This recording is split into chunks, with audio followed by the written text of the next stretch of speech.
देवशयनी एकादशी व्रत कथा। देवशयनी 11 आषाढ़ मास के शुक्ल पक्ष की एकादशी को मनाई जाती है। देवशयनी 11 के बाद से अगले 4 महीने तक कोई भी मांगलिक कार्य नहीं किए जाते हैं। हिंदू धर्म में देवशयनी एकादशी का बहुत महत्व बताया जाता है। माना जाता है कि इस दिन से भगवान विष्णु योग निद्रा में चले जाते हैं। द्वापर युग के समय एक बार धर्मराज युधिष्ठिर ने भगवान श्री कृष्ण से पूछा, हे केशव, आषाढ़ शुक्ल में आने वाली एकादशी का नाम क्या है? इस व्रत में किस देवता का पूजन किया जाता और इसे करने की विधि क्या है? युधिष्ठिर के इन वचनों को सुनकर श्री कृष्ण ने कहा, नारद जी के पूछने पर जो कथा ब्रह्मा जी ने सुनाई थी वही मैं आपसे कहता हूँ।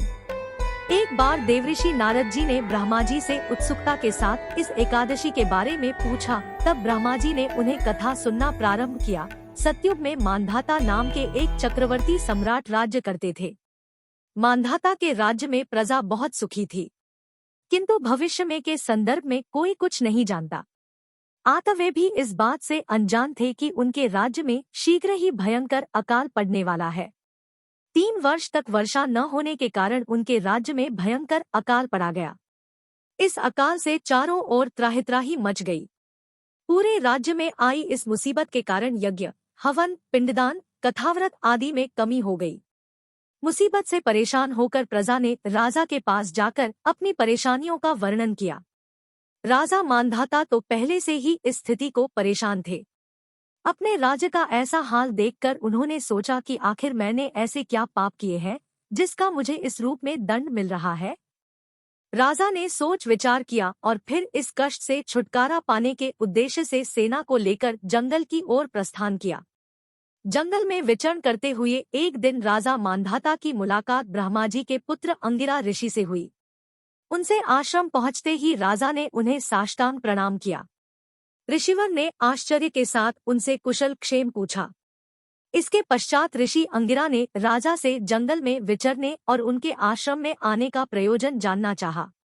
तब राजा ने हाथ जोड़कर कहा, महात्मन, सभी प्रकार से धर्म का पालन करते हुए भी मैं अपने राज्य की दुर्दशा होते हुए देख रहा हूँ। आखिर यह सब क्यों हो रहा है? कृपया इसका कोई समाधान करें।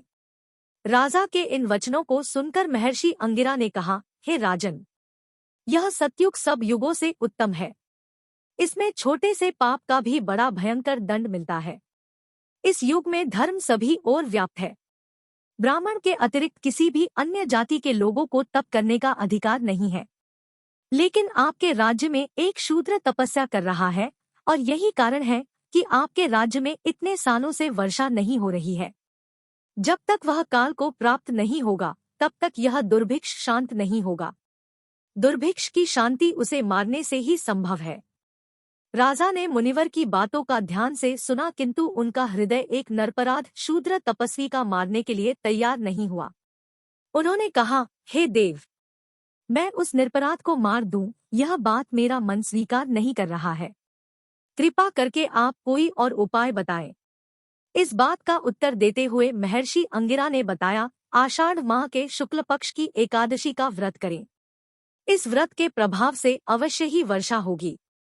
उनके इन वचनों को सुनकर राजा अपने राज्य की लौट आए और चारों वर्णों सहित पद्मा एकादशी का विधिपूर्वक व्रत किया। व्रत के प्रभाव से उनके राज्य में बहुत तेज वर्षा हुई और पूरा राज्य फिर से धन धान्य से संपन्न हो गया।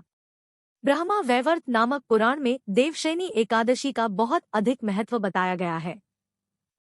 माना जाता है, इस व्रत को पूरी श्रद्धा से इस व्रत को रखता है, उसकी सभी मनोकामनाएं पूरी होती है।